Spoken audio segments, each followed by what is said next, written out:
बहू, चाय बन गई क्या या फिर अभी भी वही खटर-पटर चल रही है? रुक्मणी जी ने अपनी बड़ी बहू सुमन से कहा, तो सुमन जल्दी से बोली, बस माँ जी अभी लाई। कहते हुए उसने ट्रे में 3 कप चाय रखे और ड्राइंग रूम में ले आई। वहाँ रुक्मणी जी और उनका छोटा बेटा पवन और छोटी बहू पूनम बैठे थे। पूनम को इस घर में आए अभी सिर्फ 1 महीना हुआ था, जिसके चलते पिछले कुछ दिनों से घर का माहौल थोड़ा बदला-बदला लग रहा था। तभी रुक्मणी जी ने चाय लेते हुए कहा, देखो बड़ी बहू, अब घर में लोग बढ़ गए हैं, काम भी बढ़ेगा और खर्चा भी। तो बड़ी बहू ने सुमन ने हल्की मुस्कान के साथ कहा, हाँ माँ जी, सब हो जाएगा। इतना कहकर वो वापस मुड़कर रसोई में जाने लगी। तभी रुक्मणी जी ने उसे रोक लिया। रुको, बात अभी पूरी नहीं हुई है मेरी। ये सुनकर सुमन वहीं खड़ी रह गई। तो रुक्मणी जी ने चाय का घूंट लेते हुए कहा, आज शाम को सब बैठकर एक ज़रूरी बात करेंगे, तुम भी वही आना। सुमन ने बस हाँ में सर हिला दिया और वापस चली गई। दिन भर वही रोज़ का काम चलता रहा, सफाई, खाना, कपड़े, सब कुछ भी। बीच में वो अपने फ़ोन पर ऑफिस के मैसेज भी देख लेती, क्योंकि घर के काम के साथ साथ वो एक प्राइवेट कंपनी में भी काम कर रही थी। उसकी सैलरी ही इस घर की सबसे बड़ी सहारा थी, लेकिन इस बात का जिक्र घर में कोई नहीं करता था। शाम के करीब 7 बजे सब ड्राइंग रूम में बैठे थे। माहौल थोड़ा भारी था। रुक्मणी जी ने सीधा कहना शुरू किया, देखो बड़ी बहू, अब घर में जिम्मेदारियां बढ़ गई हैं। तुम्हारे देवर पवन की शादी हो चुकी है, खर्च भी बढ़ गया है, इसलिए अब एक नया नियम होगा। सुमन चुपचाप सुनती रही। आज से तुम्हारी पूरी सैलरी मेरे हाथ में आएगी। कमरे में एकदम सन्नाटा छा गया। सुमन को जैसे एक पल के लिए यकीन नहीं हुआ। उसने धीरे से कहा, पूरी सैलरी? तो रुक्मणी जी ने सख्त आवाज़ में कहा, हाँ पूरी सैलरी। इस घर में रहना है तो कमाई भी घर के मुखिया के हाथ में देनी पड़ेगी। पहले ही मेरे बेटे को खा गई है, हमने तुझे इस घर में रहने दिया, वो कम है क्या? तभी छोटी बहू पूनम ने भी धीरे से कहा, हाँ दीदी, मम्मी जी सही कह रही हैं, इस घर का सबका जिम्मेदारी का हक है। सुमन ने उसकी तरफ देखा लेकिन कुछ बोली नहीं। उसे साफ समझ आ रहा था कि ये बात अचानक नहीं आई है, इसके पीछे कई दिनों से कुछ चल रहा था। उसने शांत आवाज़ में कहा, माँ जी, मैं पहले भी घर में खर्च करती रही हूँ, लेकिन पूरी सैलरी देना थोड़ा मुश्किल होगा। रुक्मणी जी का चेहरा सख्त हो गया। क्यों मुश्किल होगा? जब इस घर में रहती हो तो पैसा भी घर का ही हुआ ना।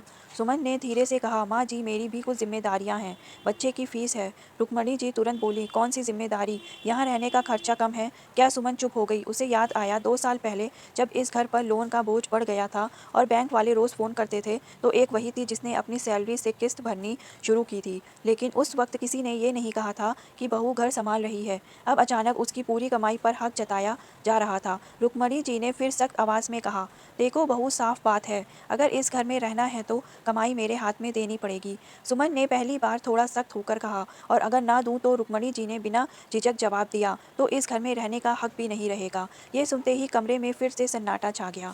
तभी पास में बैठे छोटे बेटे पवन ने कहा, मम्मी इतनी बड़ी बात मत कहिए, जाने दीजिए ना। लेकिन रुक्मणी जी गुस्से में बोली, नहीं बेटा, मैं बिल्कुल सही कह रही हूँ, बहू को उसकी औकात याद रहनी चाहिए। सुमन ने ये शब्द सुने और कुछ सेकंड तक बिल्कुल चुप खड़ी रही। फिर उसने धीरे से कहा, ठीक है माँ जी, कल सुबह बात करते हैं। तभी पूनम हल्की हंसी के साथ बोली, बात क्या करनी है दीदी, फैसला तो हो ही चुका है। सुमन ने कोई जवाब नहीं दिया। वो चुपचाप अपने कमरे में चली गई। कमरे का दरवाज़ा बंद करके वो कुछ देर तक अपने बेटे को निहारती रही, जो फ़ोन में गेम खेल रहा था। आज अचानक ही उसे अपनी पति की याद आ गई। कहाँ चले गए आप हमको अकेला छोड़कर? अब तो इस घर में रहने की भी कीमत चुकानी पड़ रही हमें। ये सोचते हुए अचानक ही उसकी आंखों से आंसू बहने लगे। क्या हुआ मम्मा? तभी 5 साल के बेटे प्रियांशु ने मायूसी से कहा। तो सुमन ने तुरंत आंसू पोंछे और हंसते हुए बोली, नहीं बेटा, कुछ नहीं हुआ, चलो अब तुम भी सो जाओ। ये कहकर उसने बात को टाल दिया और बेटे को सुलाने लगी। कुछ देर बाद सुमन ने अपने पति की तस्वीर की तरफ देखा, जैसे वो कह रहे हों, इतनी जल्दी हार मत मान सुमन, तुम्हें अपने बेटे के हक के लिए खड़े रहना है। तो अचानक ही वो खड़ी हुई, अलमारी खोली और अंदर से एक पुरानी फाइल निकालकर हाथ में ले ली। उस फाइल में कुछ ऐसे कागज़ थे जिनके बारे में इस घर में शायद ही किसी को पता था। सुमन ने फाइल को देखा और धीरे से खुद से कहा, कल सुबह सब साफ हो जाएगा। उसकी आवाज़ शांत थी, लेकिन आंखों में अब डर नहीं था। उसे पता था कल की सुबह इस घर की कहानी बदलने वाली है। रात भर सुमन को ठीक से नींद नहीं आई। कमरे की लाइट बंद थी, लेकिन उसके दिमाग में वही सास की बातें घूम रही थीं, जो शाम को ड्राइंग रूम में हुई थी। अगर इस घर में रहना है तो कमाई मेरे हाथ में देनी पड़ेगी। रुक्मणी जी की वो बात उसके कानों में बार बार गूंज रही थी। उसने करवट बदली और छत की तरफ देखने लगी। 8 साल से उसने इस घर के लिए क्या क्या नहीं किया, लेकिन आज उसे ऐसा महसूस हुआ जैसे वो इस घर में मेहमान बनकर रह रही हो। सुबह के करीब 5 बजे उठकर बैठ गई। घर में अभी सब सो रहे थे। आंगन में हल्की ठंडक थी। वो धीरे से उठी और अलमारी खोली। अंदर वही फाइलें रखी लिखी थी, जैसे उसने रात में निकाली थी। सुमन ने फाइल हाथ में ले ली और कुछ सेकंड तक उसे देखती रही। 2 साल पहले की सारी बातें उसके सामने घूमने लगीं। जब बैंक वाले रोज़ फ़ोन करते थे, जब तब इस घर पर लोन का बोझ बढ़ता जा रहा था। जब एक एक करके सपने हाथ खड़े कर दिए थे। उस समय ससुर जी ने उससे कहा था, अगर तुम किस्त भर सकती हो तो घर बच जाएगा, और उसी दिन उसने हर महीने अपनी सैलरी का बड़ा हिस्सा उस लोन में देना शुरू कर दिया था। लेकिन आज उसी घर में उसकी कमाई पर सवाल उठाए जा रहे थे। सुमन ने फाइल वापस अलमारी में रखी और रसोई में चली गई। थोड़ी देर बाद घर में हलचल शुरू हो गई। रुक्मणी जी आंगन में आई और बोली, सुमन चाय बना दी क्या? जी माँ जी, अभी लाई। कुछ सेकंड में चाय की ट्रे फिर से ड्राइंग रूम में थी। आज माहौल थोड़ा अलग था, जैसे सबको उस बात का इंतजार हो जो रात में अधूरी रह गई थी। पवन सोफे पर बैठा मोबाइल देख रहा था। पूनम भी पास में ही बैठी थी। रुक्मणी जी ने चाय का कप रखते हुए कहा, चलो तो सुमन, अब बताओ क्या सोचा है तुमने? तो सुमन ने धीरे से जवाब दिया, नहीं। किस बारे में माँ जी? रुक्मणी जी ने हल्का सा ताना मारते हुए कहा, इतनी जल्दी भूल भी गई? कल जो बात हुई थी वही। तभी पूनम भी मुस्कुराते हुए बोली, दीदी मम्मी जी ने बिल्कुल सही कहा है, घर में रहना है तो खर्चा भी देना पड़ेगा। सुमन ने उसकी तरफ देखा लेकिन कुछ नहीं बोली। तभी रुक्मणी जी ने फिर सख्त आवाज़ में कहा, सीधी बात है, आज से तुम्हारी सैलरी मेरे हाथ में आएगी। कमरे में कुछ सेकंड तक खामोशी रही। फिर सुमन ने धीरे से कहा, माँ जी क्या मैं आपसे एक सवाल पूछ सकती हूँ? हाँ पूछो बहू, सुमन ने शांत आवाज़ में पूछा। अगर मैं इस घर की जिम्मेदारी निभाती हूँ तो क्या मुझे इस घर में सम्मान भी मिलेगा? रुक्मणी जी हंस पड़ी। बहुत बड़ी बातें करने लगी हो बहू तुम। बहू को जितना सम्मान मिलना चाहिए उतना मिल रहा है। तो सुमन ने धीरे से कहा, अगर सम्मान होता तो मुझे घर से निकालने की बात नहीं होती। माँ जी, ये सुनते ही रुक्मणी जी का चेहरा सख्त हो गया। देखो बड़ी बहू, बात को घुमाओ मत। हमने साफ कहा था कमाई घर में दो, वरना इस घर में रहने का हक नहीं रहेगा। तभी पवन ने धीरे से कहा, मम्मी इतनी कड़वी बात मत कहिए। लेकिन रुक्मणी जी ने उसकी तरफ देखे बिना कहा, मैं बिल्कुल सही कह रही हूँ। तो पूनम भी बोली, दीदी मम्मी जी का मतलब बस इतना है कि घर की कमाई घर में ही रहनी चाहिए। सुमन कुछ सेकंड तक सबको देखती रही, फिर उसने बहुत शांत आवाज़ में कहा, ठीक है माँ जी, अगर यही नियम है तो आज एक बात साफ कर लेते हैं। रुक्मणी जी ने कहा, क्या साफ करना है बहू? माँ जी, आज शाम को जब सब फ्री होंगे तब हम बैठकर आराम से बात करेंगे। तभी पूनम ने हंसते हुए तंज कसा, इतनी सी बात के लिए शाम तक इंतजार क्यों दीदी? तो सुमन ने उसकी तरफ देखते हुए कहा, क्योंकि शाम को कुछ ज़रूरी कागज़ भी दिखाने हैं। ये सुनते ही रुक्मणी जी थोड़ा चौंकी। कौन से कागज़? तो सुमन ने सिर्फ इतना कहा, घर से जुड़े कागज़। कमरे में फिर सन्नाटा छा गया। उसके चेहरे पर घबराहट नहीं बल्कि एक अजीब सी शांति थी, जैसे वो पहले से ही सब तय करके बैठी हो। होने तक पूरे घर में वही बात घूमती रही। पूनम कई बार अपने पति पवन से पूछ चुकी थी, पवन तुम्हारी भाभी कौन से कागज़ दिखाने वाली हैं? लेकिन पवन के पास भी कोई जवाब नहीं था। शाम के करीब 8 बजे फिर वही ड्राइंग रूम था। वही लोग थे, लेकिन आज माहौल पहले से भी ज़्यादा भारी था।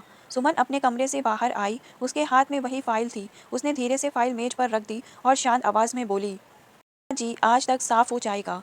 कमरे में बैठे तीनों लोग उस फाइल को देखने लगे। उन्हें अंदाज़ा नहीं था कि फाइल में ऐसा क्या है। ड्राइंग रूम में गहरा सन्नाटा था। मेज पर रखी फाइल को सब ऐसे देख रहे थे जैसे उसके अंदर कोई बड़ा राज छुपा हो। रुक्मणी जी ने अधीर होकर कहा, सुमन आखिर इन कागज़ों में ऐसा क्या है जो तुम इतना नाटक कर रही हो?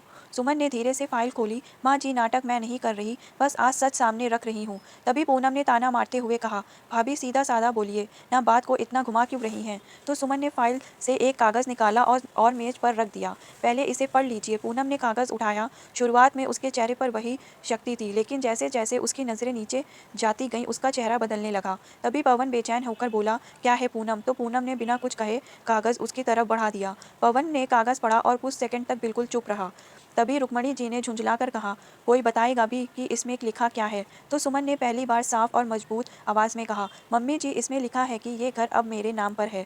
जैसे ही ये शब्द कमरे में गूंजे तो सबके चेहरे बदल गए। क्या? रुक्मणी जी लगभग चिल्ला पड़ी। वो गुस्से में बोली, ये झूठ है, बिल्कुल झूठ। ये घर हमारे परिवार का है। सुमन ने शांत आवाज़ में कहा, परिवार का था माँ जी, लेकिन अब नहीं। पवन ने कागज़ को फिर से देखा। भाभी ये कैसे हो सकता है? सुमन ने गहरी सांस ली। 2 साल पहले जब बैंक वाले रोज़ फ़ोन कर रहे थे, जब लोन की किस्तें रुक गई थी, तब पापा जी ने मुझसे बात की थी। तभी रुक्मणी जी चिढ़कर बोली, तो क्या हुआ?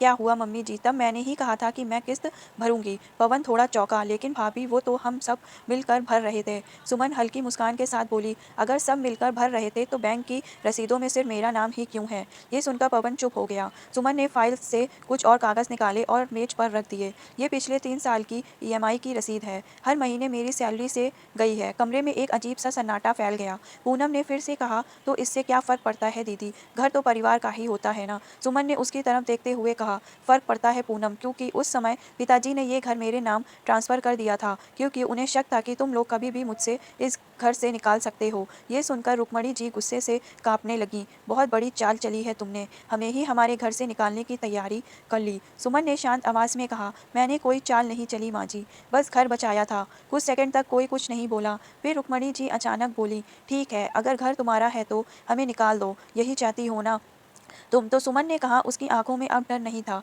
लेकिन दर्द जरूर था। माँ जी, निकालना मेरा मकसद कभी नहीं था। वो कुछ सेकंड रुकी, फिर धीरे लेकिन साफ आवाज़ में बोली, लेकिन अपमान सहना अब बंद होगा। कमरे का माहौल पहले से भी ज़्यादा भारी हो गया। पवन बेचैन होकर खड़ा हो गया। उसे पहली बार समझ आ रहा था कि बात अब बहुत आगे निकल चुकी है, लेकिन असली फैसला अभी बाकी था, और वो फैसला सुमन ही लेने वाली थी। ड्राइंग रूम में कुछ देर तक कोई आवाज़ नहीं आई। मेज पर रखे कागज़ जैसे पूरी घर की सच्चाई खोलकर रख चुके थे।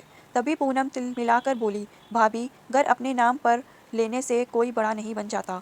बड़ा बनने की कोशिश मैंने कभी की ही नहीं, लेकिन छोटा बनकर रहना भी अब पसंद नहीं मुझे। सुमन ने उसकी बात बीच में ही काटते हुए कहा। तो पवन धीरे से बोला, बात को इतना मत बढ़ाइए, घर में झगड़ा ठीक नहीं है। झगड़ा मैंने नहीं शुरू किया पवन, कल रात मुझे घर से निकालने की बात किसने कही थी। पवन के पास कोई जवाब नहीं था। रुक्मणी जी गुस्से में बोली, तो अब क्या चाहती हो तुम। सुमन कुछ पल चुप रही, फिर बहुत शांत आवाज़ में, फैसला बहुत सीधा है माँ जी, इस घर में सब रहेंगे, लेकिन अब कोई मेरी कमाई पर हक नहीं जताएगा। कमरे में फिर सन्नाटा छा गया। सुमन ने आगे कहा, और आज के बाद कोई मुझे ये नहीं कहेगा इस घर में रहने का हक नहीं है। तभी पूनम धीरे से बोली, और अगर कोई कह देता तो सुमन ने सीधे जवाब दिया, तो फिर उसे ही दूसरा घर ढूंढना पड़ेगा। ये सुनते ही रुक्मणी जी चुप हो गईं। उन्हें पहली बार एहसास हुआ कि जिस बहू को वो सालों से दबा कर रखती आई थी, आज वही बहू अपने हक के लिए खड़ी हो गई है। कुछ देर बाद पवन धीरे से बोला, भाभी, हम सब यहीं रहेंगे, किसी को कहीं जाने की ज़रूरत नहीं है। सुमन ने बस इतना कहा, मुझे भी यही चाहिए, बस सम्मान के साथ। उस दिन के बाद घर में बहुत कुछ बदल गया। अब सुमन से कोई उसकी कमाई का हिसाब नहीं पूछता था, और ना ही उसे घर से निकालने की धमकी देता था, क्योंकि अब सबको पता चल चुका था कि घर को बचाने वाली सुमन ही थी।